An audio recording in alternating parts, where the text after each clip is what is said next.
the Vacuuminator. I'm Buster. And this week in Toku... Jesus Christ, there's so much fucking things! You okay there, buddy? I'm not. I'm getting ready to have an aneurysm. But before we do that, Buster, how's your week been? Mixed.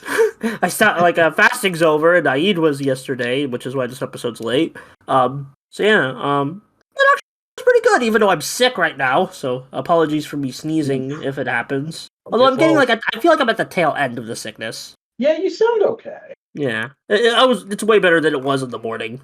Still though, get well soon, Buckaroo. Yeah. How are you doing, the Vac? I'm guessing you're not well. yeah, it's just about to say. It's been a rough ass couple of days. Let's put it that way. Yeah. But congrats on the new solo podcast though.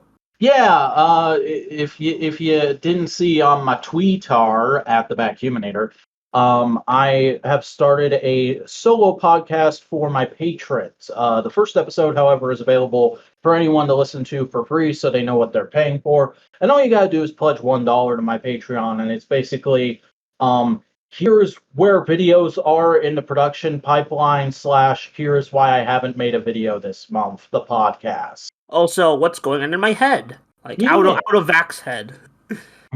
I need to get out of my head. If anybody I was more referring to that obscure Cartoon Network show that was live action animated hybrid.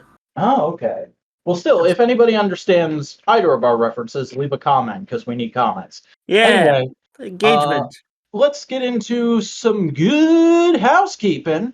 First and foremost, happy belated Showa Day, everyone. Showa Day is a holiday that happened this last Friday in Japan as part of their Golden Week, which is basically all the bank holidays are squeezed into 1 week in Japan, so everybody can just take a week off. Unless you're a retail worker, then you get fucked in the ass. Yeah, that's pretty sad. Mm-hmm.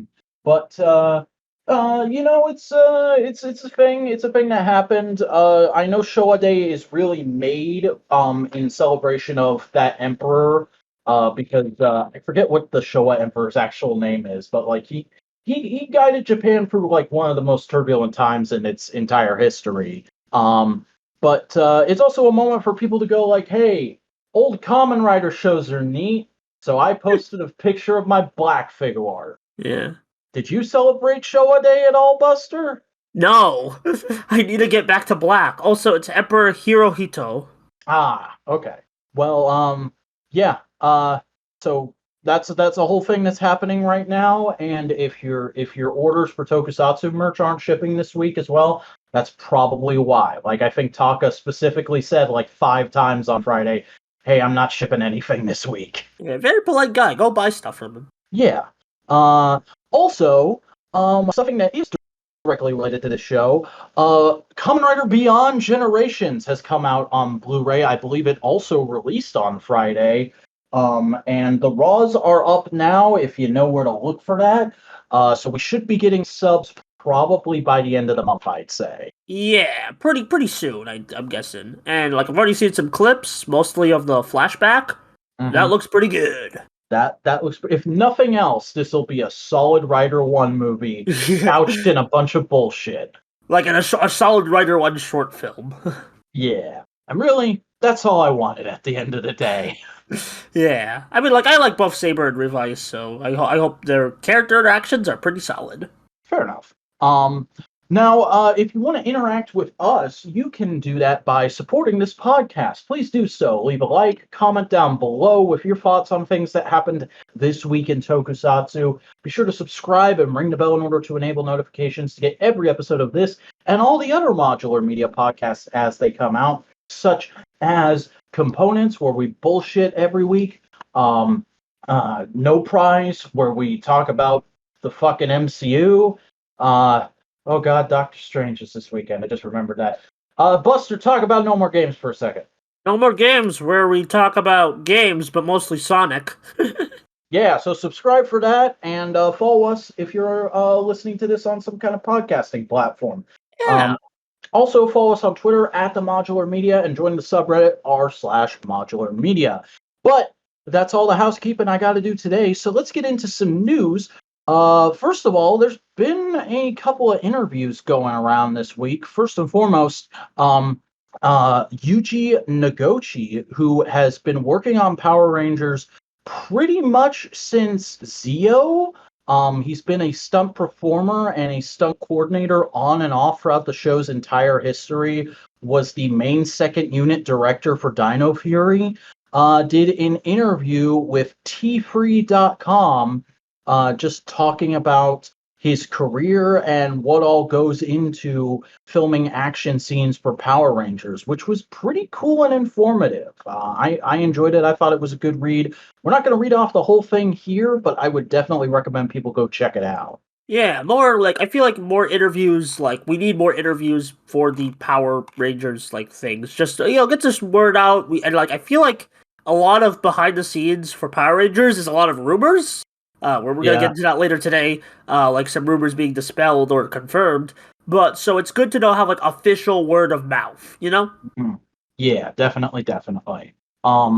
Moving on to a quick bit of toy news. Hiya Toys has revealed the first images of their MonsterVerse Godzilla figure. This is going to be a 7-inch tall, super articulated figure that is currently only up for pre-order to Chinese residents, but will be shipping to the rest of the world later on. And if you're unfamiliar with Hiya, they're actually fairly new to the articulated toy scene. They started in with a 3 3/4 inch Judge Dredd line, which hasn't even shipped the first figure yet this year. But they look very, very promising, and I would definitely be interested in this Godzilla if I was in the market to be pre-ordering things right now. Yeah, I don't really like this Godzilla design, so I'm just like, I mean, it's not terrible. It's just okay. So I I'm gonna be honest. I think it's the most mid Godzilla design. Like yeah, it's not bad, but it's also not like, oh, that's a fucking good Godzilla to me. yeah. It's evergreen in like the most boring way. It's like a Buzzworthy Bumblebee figure. Yeah, I think that whatever that means. Yeah. Um, Anyways, Super Eye Productions has announced the additional new English voice cast for Ultra Galaxy Fight: The Destined Crossroads, including Ultraman Nice and Ultraman Zerath's actors, who are Robert Baldwin and Ika Nawal, respectively. And if you don't know who that is, that's the fucking Kyoryu Cyan and Hilltop yeah, Sentai boys. yeah. Senna Boys. Also, Robert Baldwin was also in Grand Caesar X. From That's the that's right. I need to watch Grex. I Yeah, forgot. I want to watch the entire like Toho, like I think it was like Super God trilogy, because that could make a really fun video and like just really fun to watch. But no, this is exciting news. I'm always happy to see alumni get new work, especially when it's in a different franchise. Yeah, Hopefully they impress. But I'll yeah, have to rely on word of mouth for that because I watched the Japanese version of Ultra Galaxy Fight. I'm a snob that way. yeah. The dubs are okay. They're not like the best dubs ever, but like they're serviceable. Well, better than the new generation Galaxy dub, which wasn't great. Yeah, they sound like solid anime dubs. I'll say that. Yeah, I know, keep in mind Vac is not an anime dubs for. I'm not a modern anime dub fan. Okay. Anyways, let's talk about fucking Dononitajin because we got a ton of new pictures of it, and my Yeah. god, this thing looks spiffy. Yeah, this looks sucks. Like, this is a fucking DX toy that's gonna have a waist joint and ankle tilts. How can you not be hyped for this thing? Even if you don't like the design of the overall robot, which I'll admit, I don't hate it, but it's just like not my cup of tea. I want this thing just because I want to mess around with it. It seems like there's some really interesting engineering going on here. Yeah, and I like love the design. It's like, whoa, that's a mech. I just look at this and like that's a mech. Yeah, it looks like a super robot ass super robot. I will say that. And like I love that they're making a key selling point of it. The fact that the final transformation step is you give Don Onijin abs and his sunglasses automatically lift up. Yeah, that's so good. And it's like you give him like Saru Brothers abs, so it's just like, man, Yeah. just that's great. I also have an interview with the toy designer. Yeah, the two of them actually. One of the guys who works at Plex and a Bandai representative, the actual head designer from Bandai, were interviewed by, I believe, Dengeki Hobby.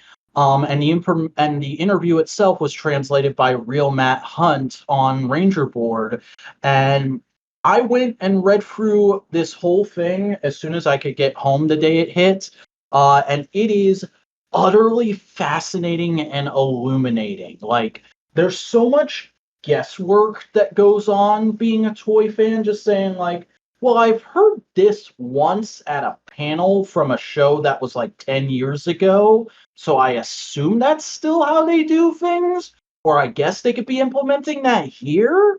Um, so to have a big interview like this that is just straight, here's everything you could possibly know about what went into making this toy, is like an utter joy to me. I would highly recommend reading this, especially because there's a quote going around from it that's not even an exact quote. It's really a paraphrasing of how the exact information, how the exact inspiration for making the toy more articulated came about. That was just making the rounds on Twitter for like 3 days, and people were using it to call the designer an idiot.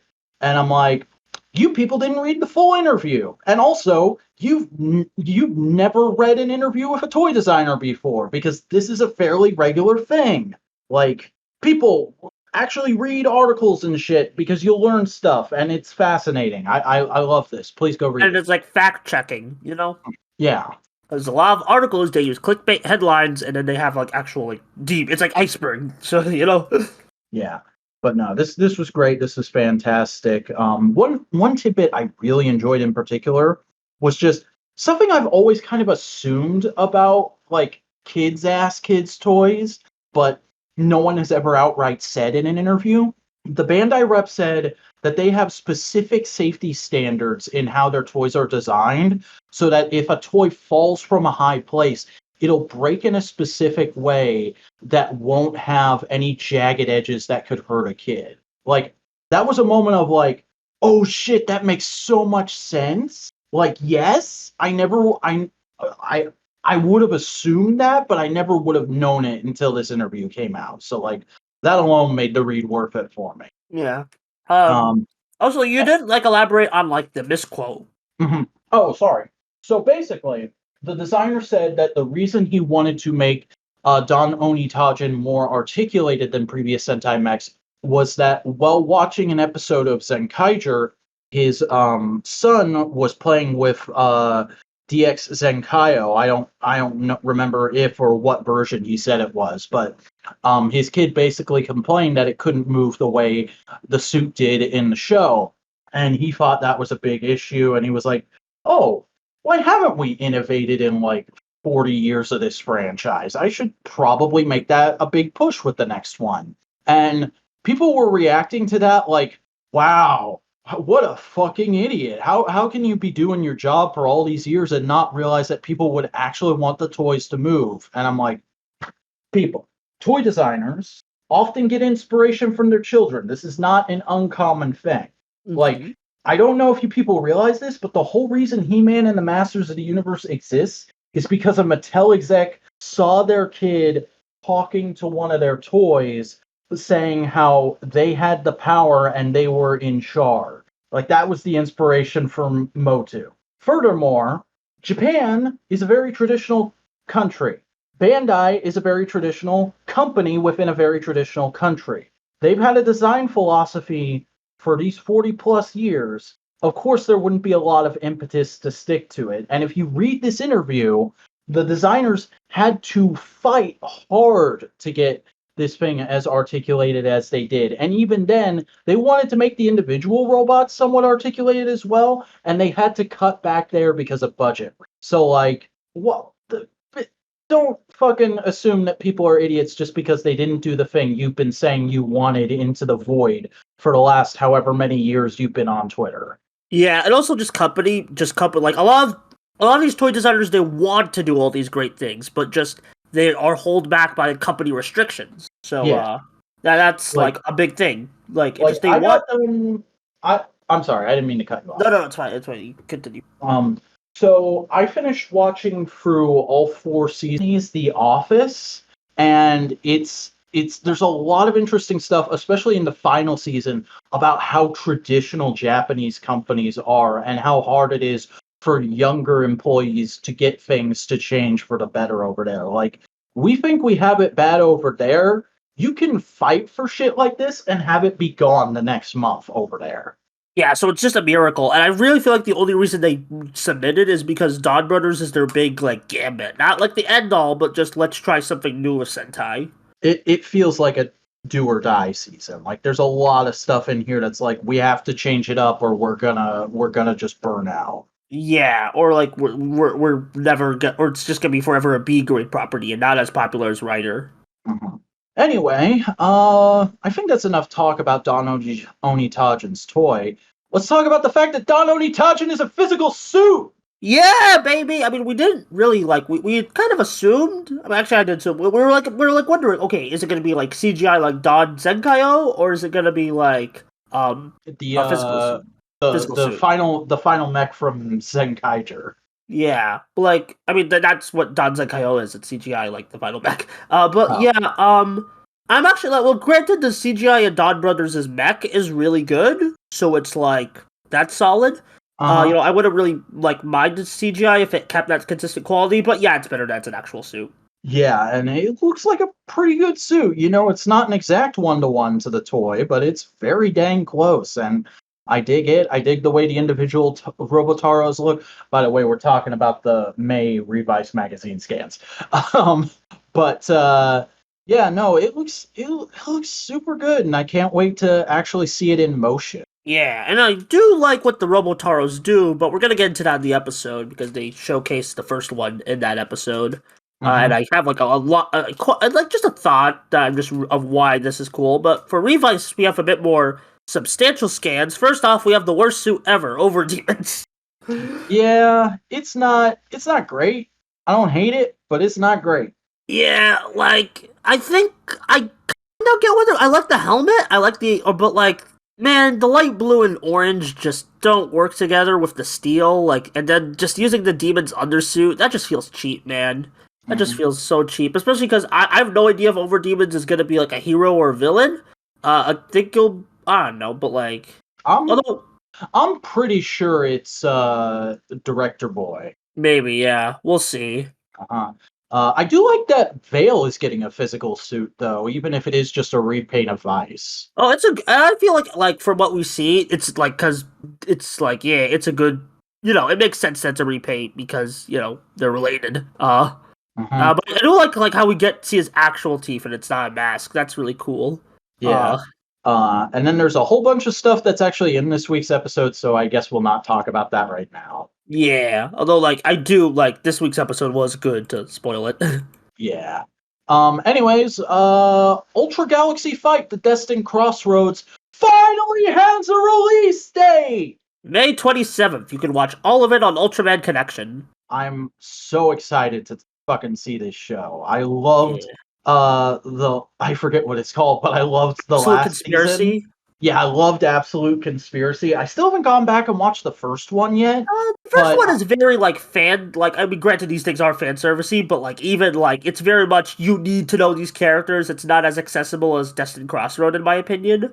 But it's still a fun watch to like get a taste of the new Gen Ultra series. Yeah, and that's why I kind of like it. Like, I enjoyed in the same way I liked reading events when I was getting into comics. It's like, here's just everything going on all at once. You get a little taste of everybody, and you get to see what you're really interested in. Yeah, that's fair. Although, like, yeah, I think you could enjoy New Generation from that angle. Although this theme song for Distant Crossroad, pretty good. It's a bit different, like, than the other two theme songs, because the other two were, like, big grand battle happening, and this one's a bit more traditional, if that makes sense. Yeah, this feels like a theme for maybe a less hyper show than we've been getting in recent years, like a main show.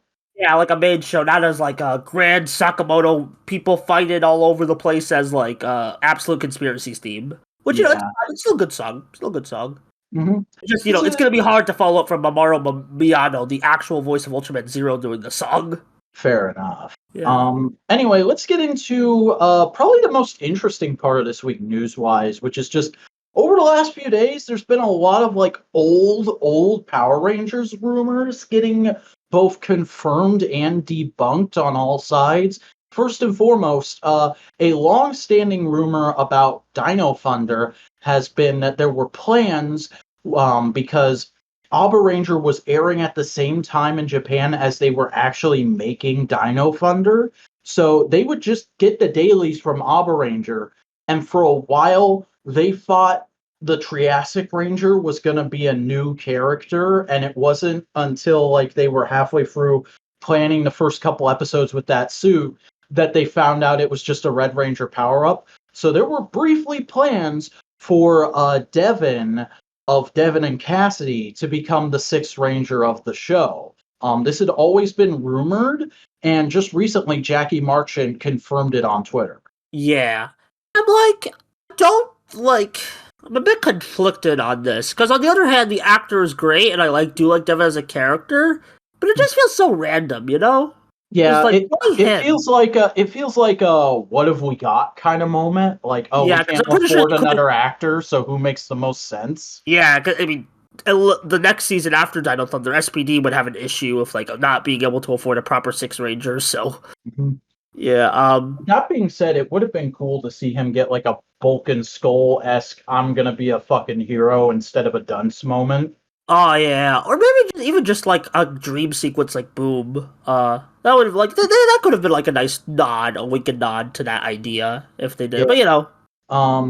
Anyway, to take a brief detour from that, there was actually a recent interview with Ryuta Tasaki, who is the lead director on Donbrothers in, believe it or not, Weekly Playboy in Japan. What? Man, yeah. Just when was this? This was in the last couple weeks. This was Weekly Playboy number 14.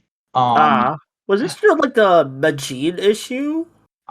It might have been. I think it was maybe right after that. But basically, the big story out of this is somebody working on main Sentai who has also dabbled in Ultraman and Kamen Rider thinks there's potential for there to be an LGBTQ hero in the future of Super Sentai. Well, I mean, yeah, that makes sense. Like, I mean, we already have the High School Heroes, a sub-series with a trans character, and also, like, there's, like me and a lot of LGBTQ fans, joke about this, but there is very heavy coding of that kind of, like, theming in, like, a lot of seasons. Like, Hiya Ranger with, like, Balance and Naga. Again, this is just, like, it's very coded. I like, it's not explicit, but I do feel like that coding is still there, you know? Yeah. Even unintentionally. Yeah, definitely. Just to read off the exact quote real quick here, the interviewer asks, why do you think Super Sentai series has lasted this long? And Tasaki replies, one is that we have established a business model in partnership with a toy manufacturer. The other is because of our female character. More female writers have appeared in the past few years. I feel like the scope of women fighting on the front line is bigger than we imagined. In the future, I believe we can expect to see characters who aren't defined by their gender and whose identity lies on a wider scope. What do you mean by this? For example, in the CW drama Batwoman, the main character is a lesbian, and there are many bisexual heroes in America. What happens in America influences Japan. Maybe one day we'll have an LGBTQ member in Super Sentai. Of course, it all depends on how society changes. And that's just like a really good encapsulation of why this interview, short though it may be, is an interesting read. Because like this guy seems very aware of superhero media in general. He talks about the MCU a little bit. He references, of course, other Toku shows that are going on that he's worked on. And there's a very cute little behind the scenes bit where he basically says that like Flint's actress was the one who cared about Zenkaiger the most, and like she broke down when they wrapped filming. That's sad, but like also just like wholesome. Yeah. I mean, she really did like help carry like a lot of great moments in that show. So yeah. So solid read. Definitely go check it out if you have time. But getting back to the rumor mill, somebody uncovered an old IRC chat with Doug Sloan from back in the day. Okay. Buster, are you even old enough to know what IRC chats are? I assume it has something to do with the thing. What's that thing that Derek from Sub Skeletons talked about? Not the Ouya. They're a little bit before my time, but I'm pretty sure they were like similar to AOL Instant Messenger and that kind of I stuff. was gonna assume Nokia. Mm-hmm. But basically, the big scoop out of this is the Dino Thunder wasn't always going to be the name. They were test marketing it between that and Dinotech. So in an alternate timeline out there, Power Rangers Dinotech is a thing. That name is like the equivalent of Beast Morphers and Yeah. Dino Thunder's more raw, so I'm glad we got that name overall. Also, as uncovered from an original Ninja Storm script this week, Cam's original name was going to be Kim. We have no idea why that was changed. That's just apparently a thing. Doesn't really change much. Yeah. Also, if you missed the Lost Galaxy rumor debunked. Oh yeah, that's right. So this is fucking insane to me because a long running thing for Power Rangers has been this rumor that there was basically a deleted arc from Lost Galaxy that they were going to have a whole thing with them facing off against a group of ancient rangers that would have been the Dairanger suits. And that's why they eventually ended up using the Dairanger morphing device. I forget what the Sentai word for it is.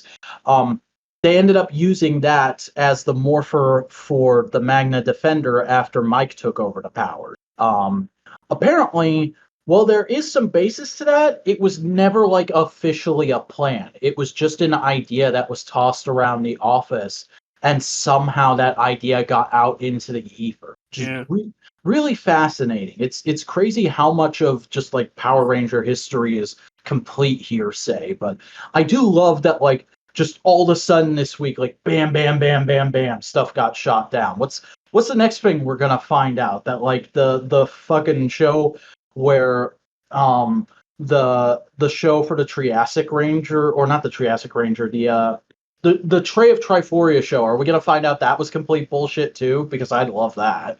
Yeah, just come on, like debunk the rumors, fellas, please. Mm-hmm. Especially like the current rumors that people think the franchise is gonna end, where it's like, no. Also, like another thing in here that nobody has brought up yet.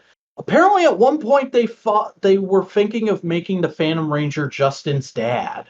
I don't like that. Neither do I. It makes no damn sense, but it's interesting. Yeah. Also, just kind of like, speaking of the Dairanger suits, kind of like we finally getting them in the Universe comics. I have no idea if they're good or not, but like I'm not. There. I stopped reading that season. Yeah, well, I mean, it looks like it would be a better read as like a full like graphic novel binge instead of like a weekly monthly thing. Like yeah. Well, I'll let you know. I'm planning to read it when it's all done. All right. But anyway, let's get to go ahead, Vac. Let's talk about stupid bullshit from today. I probably just put on my mic. All right. So this morning when I woke up, one of the first things I saw looking at Twitter, because I have become one of those adults that checks Twitter first thing when they wake up. I don't know why. I hate myself. Yeah, probably. Same. But the first thing I see is a tweet retweeted on my timeline by I don't fucking remember who. Saying that today is going to be a fan event called I Love Power Rangers Day. We're doing a whole thing. There's a hashtag I Love Power Rangers. Tweet 3 reasons why you love Power Rangers, because it's May 3rd. Add pictures or film or short video less than 1 minute, and make sure you tag at Hasbro and at Power Rangers, and let's do a whole thing. And I was immediately just like, what? Why the fuck? Is this because people are upset that like we haven't gotten a lot of toy reveals recently, or that like there's a rumor going around Hasbro CEO doesn't care that much about the franchise, which we haven't covered on this show because it's a rumor? I don't know, but my timeline was fucking flooded with this shit. Just like all kinds of like admittedly nice posts, but really just felt like this is a spec script for a YouTube video that you were not making because you're lazy. Like, that's what all of those came off like to me. And eventually, what it resulted in was Hasbro going like, "Oh, hi fans, hi, we see you. Here, have one image of a toy that you've known about via leaks. Have one image of a toy that you've known about via leaks since December," and everybody acted like it was the biggest fucking thing. Like we influenced Hasbro's decision. I'm pretty sure they had this stock image to go, and they were just like waiting for a good opportunity. Potentially, I don't know. Maybe there's a fan first event happening next week or something like that. Anyway, I'm a little perturbed because it really just comes out of nowhere and feels really inappropriate because this is happening the day after we got news that like. So I don't usually like to get super political on this show, but I'm just gonna say like it felt really inappropriate to me to have my timeline flooded with this shit the day after Roe v. Wade got overturned. Yeah. And we're doing this in May when we already have a fucking Power Rangers celebration month, August, and this month belongs to the Star Wars people, and the Star Wars people are already in enough of a shitter because we think our Hasbro team is bad, but the Star Wars team, their fucking team doesn't know how to reveal toys properly. They just show pictures of actors. They think glorified pieces of cardboard are good excuses for Hadless Lab backer goals. And they fucking are going to schedule their big celebration, actual Star Wars Day live stream reveal fest for when I'm on my fucking commute to work tomorrow. Like, this really came off as like the most entitled the Power Rangers fandom has been in a long time. And that's why my post for this whole thing was like, you people just fucking have irritated me so much in the last couple of years that I'm finding it hard to enjoy the show. Like, I'm sure people who regularly listen to the show remember how I've been super mixed on the latest batch of Dino Fury episodes. Jake's been putting out his deeper looks at those over the last few weeks, and I keep watching those and going like, oh man, this episode was actually really good. Why did I think it was shit? I don't know. I think I just have a hard time accepting that Power Rangers can be good because you people are so fucking negative and irritating all the goddamn time. Like, that's genuinely what I feel like. I'm sorry if I get there. But I try to be constructive in my critiques, but yeah, sometimes like it's a bit much. I'm just not speaking. Like sometimes I like I like to think of myself as a more positive fan that's willing to like call out bullshit. But yeah, sometimes I do go a bit far. Like I'm mostly apologizing to Vac, not really any of my viewers. Like, oh no! I try and keep it generally positive and constructive on this show, but like today just really came off like a bunch of petulant children hijacking a platform to try and get Hasbro's attention.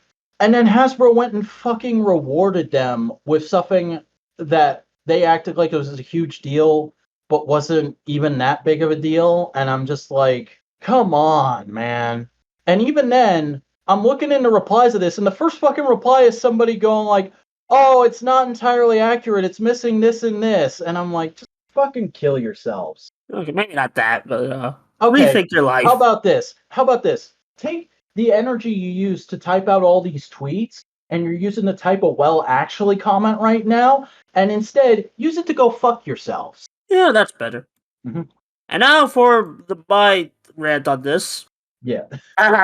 The Fitness Grand Pacer test is a multi-stage acrobatic capacity test that progresses the. Okay, that's legitimately what I tweeted about with the I love Power Rangers hashtag.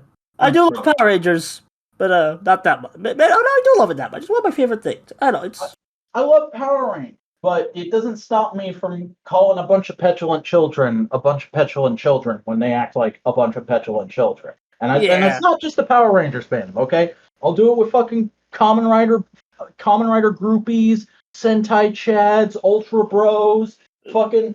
I have regularly looked at Transformers fans and gone, what the fuck is wrong with y'all? And I've been a Transformers fan way longer than I've been a Tokusatsu fan.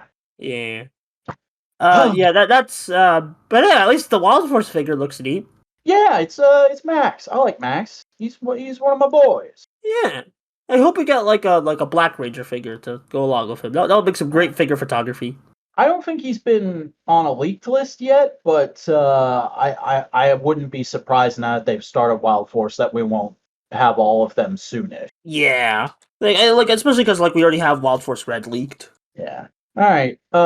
Do we have anything else to say on this? I love Power Rangers, but not as much as I love Justin Bieber. I don't I know. love Power Rangers, but I swear to God, if you people pull something like this again, I will quit my job to drive around the country 24/7 and put each and every one of you through that fucking wall. Anyway, that's all the news that's fit to print. Boingo, let's get into, or Buster, let's get into new releases. Yeah, we only got 2 this week because Vale didn't get some, but dude, this is a really good week, fellas. This is a really good week. All right, Kamen Rider Revice, episode 33. Love Cock Rebels? Sakura's Resolve. This was the gayest shit alive. Yeah, and like Kamen Rider's already pretty gay, so that's saying something. Really tempted to make that the episode title now. I mean, that would be a pretty long title, but okay.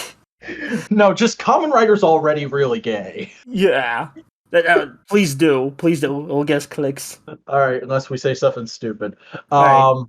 Yeah, no, I like this episode a whole lot. I mean, I think everybody's already said on Twitter.com, but Sakura's the best female writer we've ever had.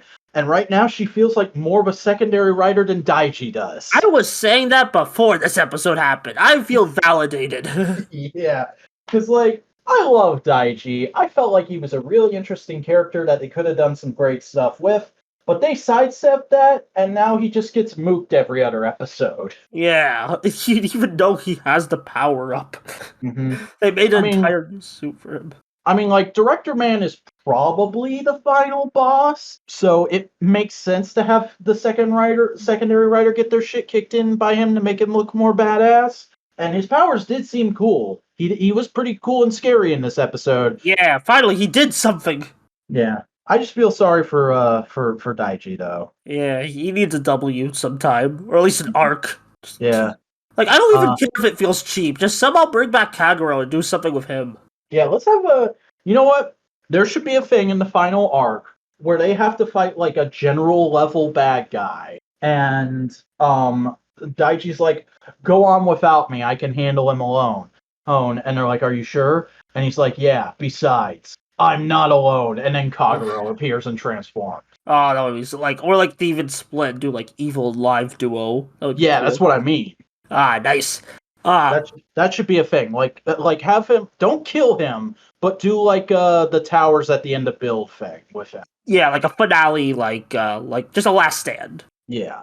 But anyway, for this episode, well, before we get to the Sakura stuff, like this, like Vale, like, or is he called Vale? Is that? Yeah.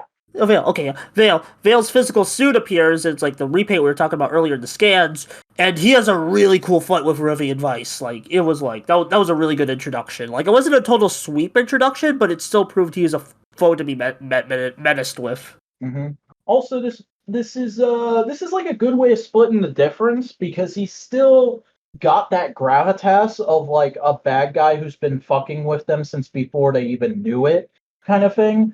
But now he's not their literal dad. We don't have to worry about, oh god, are they gonna kill dad at the end of the show? Yeah, and it's just like he's just separated.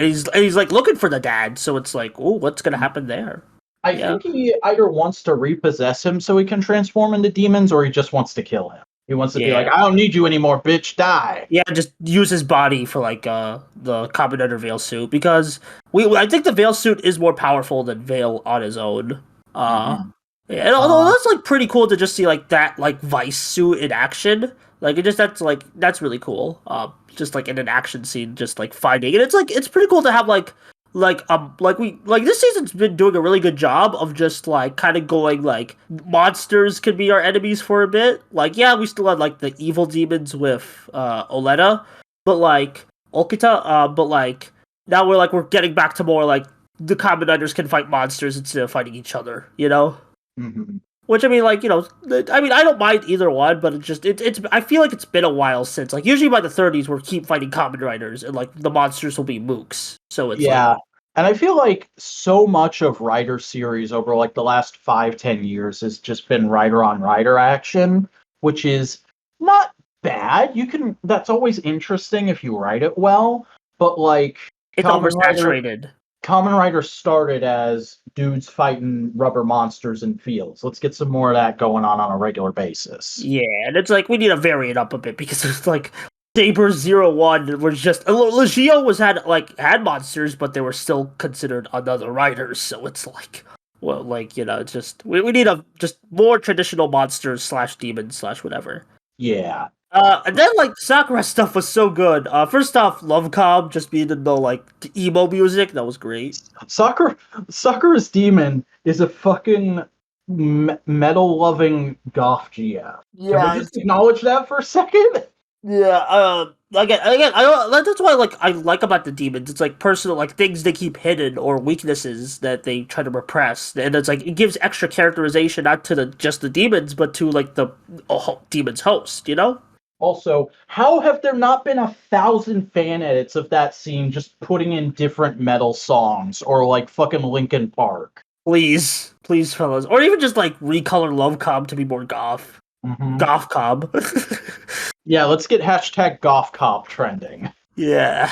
But no, that was great. The whole thing with Sakura having to find her resolve and gaining a new ability through like doing her whole thing of being like the peacemaker in the family felt really smart.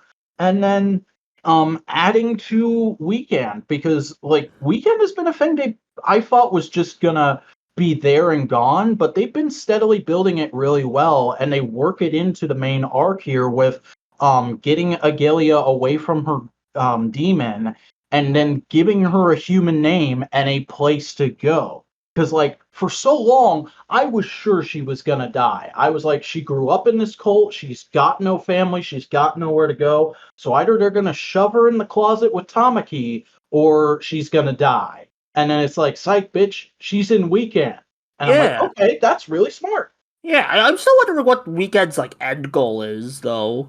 I think it's just stop whatever big bad plan Director Man has. Yeah, because they were acting a bit sus before, so I'm like, what kind of plot, like, what else are they? I guess it's just to atone for the sins of the past. Yeah, maybe we'll get more info about that in the last 2 Veil episodes. But then the fight with like Agelia and Sakura was really good, and then that moment for a fight that's just on like a waterside path, it's really well done. Yeah, and it's like that moment where like the final blow, and it's like I love you, Sakura. It's like don't say it in past tense. That's Earth, the feels so good. And that speech, it's just like that's such good character work, such a great emotion, especially like how you had that build up with them two hanging out just all over the amusement park beforehand, and just having like wholesome girl fun. It's just wholesome girl fun. Oh gosh, gay. This was the episode that birthed 1,000 fans. Yeah, I like legit like they already had like great. I like how it's like it feels natural because they've had like a rivalry building up for like since like I think like around like not even like before the 10s, before she even became Janine. So it's like yeah. It's really well built into the whole show. It's a very slow build. Revice is a very like I feel like once we get the full picture, we'll be like, yeah, this is a great scene. And like it's because week to week, you have those ups and downs. It's just but once we get the full picture, I'll be like, yeah, that was really good. Yeah. Good time.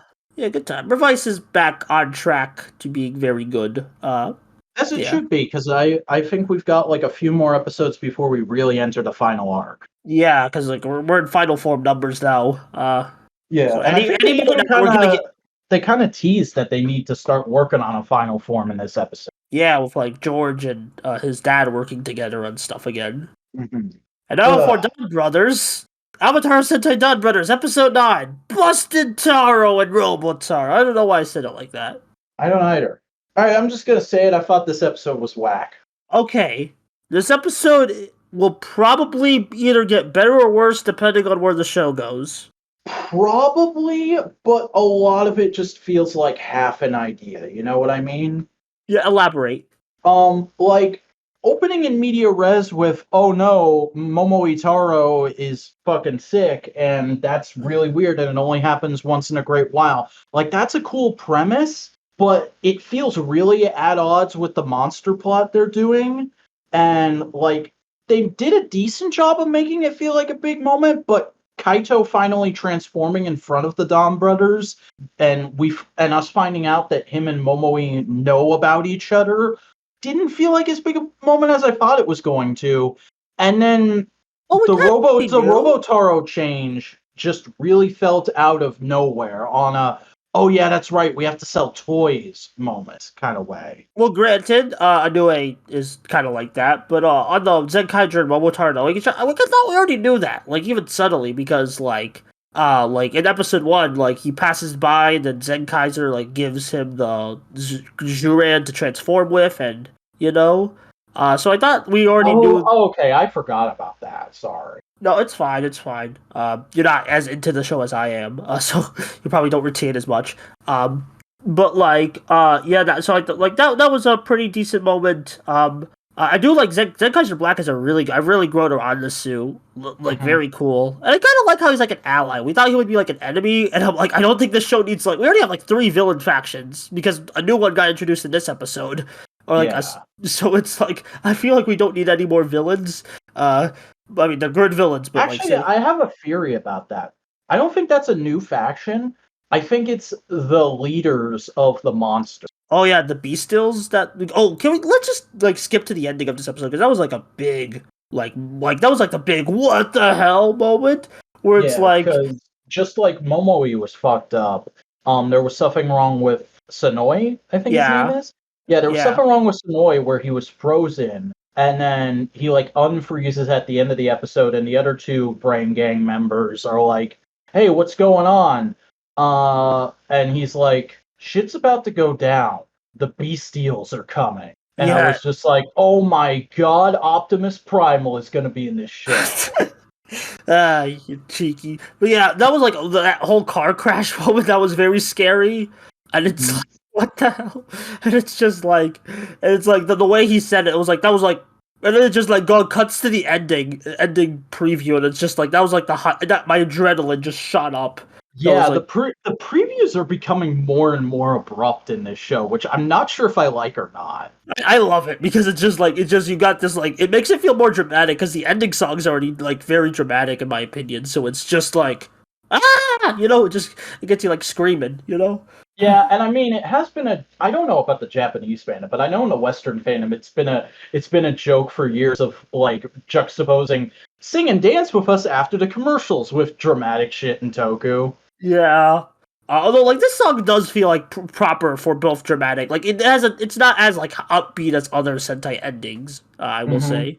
That being said, it's like my favorite Sentai ending in years. It's actually in my driving playlist right now. Same. Like, I prefer it over the opening, to be honest. Yeah. But yeah, that was the end. But like, there's some good gags in here. Like, just like, when like Taro just like shows up and is just like, oh, I'm so tired, and just like mood man. And then even though like his like crew is disinterested, they're just like on their phone or something. It's great. Yeah, that was actually pretty funny. Yeah. That was great. What else? I do agree that the Robotaro thing. Oh, the fucking gag with the menu. That was great. Yeah, I forgot about that. Oh, the menu, like you're getting all the food items and having to like force feed. Yeah, that was funny. I do like the plot in this episode. At first, I was like Squid Games because red light, green light. Oh my god. Yeah, and then it's like I surprised it was the Go Busters like monster. I mean, I guess that can kind of work because the Go Busters were like trained from children to like adult to be the Go Busters. So and there's like a vague sunglasses motif with the actual suit. Yeah, and it's also like the host is like an old man's inner kid, so I guess that can work thematically, but it still felt a bit odd. And I guess Buster's Ready Go plays into red light, green light, and like so I don't know. Then like the more I think about it, the better it fits. Yeah. That being said, though, go Kaiger Monster next week. Let's fucking go. Yeah, and it's like gonna be a Sakura focused episode, and it's like piracy, so that makes sense. Yeah. Yeah. Like I said, I didn't love this episode. You've made it a little brighter in my eyes, Buster, but like for as much as I'm like, this is probably the worst episode of this show so far, it's not an outright bad episode. Yeah, it's I still say we're 9 for 9, even if the Robotar. I feel like we're gonna get more explanation about that next week or like in the coming weeks. Yeah, About because what fucking he Monkey just Boy and Sakura's Robotaros are in the preview for next week. yeah. Also, Doggo. I Yeah. also I will actually I think the Robotaros might be a points thing because Zenkaiser was opening his phone. It was like what, and and then it just he pulls out the gear. And I was like, is that like a thing? Like you have to get enough points to do it? That would be an interesting way of like making an excuse for not having a Becca fighter. Also, well, we already have an excuse with like the brain gang coming in to kill the host. That too, Um, but I mean, like, you got another one. yeah. Or not even just that, but like new power ups will be trickled the more points the characters gain. Is what I was Also, it was thinking. interesting how, like, because I'm sure we'll get Dononitajin like in the next couple episodes, but in this episode, they treated Robotaro like it was a power up, like it felt like a super mode. Yeah, and I love that. It gives like the mecha more versatility because it's not just like it's not just parts. It can be super modes they can access, and that's really cool to me. Like that's just like that's very versatile. Like you have, and it's still kind of like it's still kind of like playing off the Zenkaiger. Like we have mecha on the field, so it's like they're using that experience. So it's like I just think that's just a neat thing. But yeah. Numbers is I'd say it's 9 for 9, even with its like hiccups here and there. Again, this episode will probably get better or worse depending on where a lot of these plot points go. All right, well, I believe that's all the new releases. So, did you have anything old this week? I don't see it on the program. I don't think I did. I think I was just. Oh, actually, there's one thing I forgot to mention. The news thing. This is you're not following the double anime, but the double anime has a release date, August. Yeah, sure would be nice if people could watch the original show before the anime comes out. Get on it. That's all. Yeah. Get on it. Get on it, please. By the way, by the time this video comes out, I'll have a video on Double out, so check that out. Yeah. All right, talk about Black. How did you, Buster? How did you watch Double if it's not available on the official Toei YouTube? Pirate Games. All right, so I watched some more Black this week. I watched episodes 22, 23, and 24, and I don't remember shit about them because it was a while ago and a lot happened this weekend. I do, however, remember that I watched the first Kamen Rider Black movie because there's two movies which are essentially higher budget episodes of the show. And the first movie is episode 22.1, Hurry to Demon Island, which is literally just everything that's cool about Black distilled into one 22-minute adventure with like a higher budget for action and stunts and just really, really cool visuals because they're not filming it on the show's camera. They're filming it on a movie camera. So it's in like proper 720 aspect ratio. And I had a sub of the Blu-ray, the most recent Blu-ray, so it was like that 80s aesthetic, but in crystal clear HD. It's the most beautiful Rider movie I've ever watched. Yeah, like if that Zeno print from Media Blasters like might rival that, I will say because they are cleaning that up good. Oh, I'm so fucking hyped for that, dude. Yeah, I need a release date ASAP, please. Mm-hmm. I will pre-order day one if I have money in my wallet. Yeah, same. But yeah, I need to get back to Black because I watched the first episodes with you, but I just fell off and just because I've been busy and just. I mean, don't feel like you have to, but you definitely should at some point because I've been really enjoying it so far. I think I said a couple weeks ago that like it's not got the most involved Kamen Rider plot ever, but it's a really good just like put it on and relax show because there is a different plot each week, but it's all fairly similar Monster of the Week stuff that's just done exceedingly well. Yeah, that sounds really fun, and I'll probably once Black Sun gets a trailer, I'll probably like binge it. Nice. Because I do get the shows pretty fast when I'm committed. All right. But yeah, I think that's it for this episode. It sure is. A bit of a long one, but a lot fucking happened this week. So Buster, why don't you tell all the good people where they can find you on the interwebs? What's up? I'm Buster Corp. I do videos on the internet. If you're watching this by the time it comes out, I should have a new video on Kamen Rider Double coming out. So also maybe maybe I'm still considering this, maybe a compilation of all my Kamen Rider reviews through Xaid. So we'll see. So you can like catch up or just see how far I've grown in backwards time because I went through the shows backwards. And yeah, also on where am I at? I just opened a Patreon at Buster Corp if you want to like financially support me. Also, you can financially support me on Ko-Fi. I'm on Twitter at BusterBlue3, and I'm on Tumblr whenever I feel like it. Yeah. And I am the Vacuuminator. I make YouTube videos when I have time. I'm at youtube.com/the Vacuuminator. I'm also on Twitter, tweeting and twatting about every little thing at the Vacuuminator, and on Instagram at the Vacuuminator with an underscore. But folks, that is it. That is everything for this week in Tokusatsu. So we'll see you back here next week to talk about, I don't know, something that happens that week in Tokusatsu.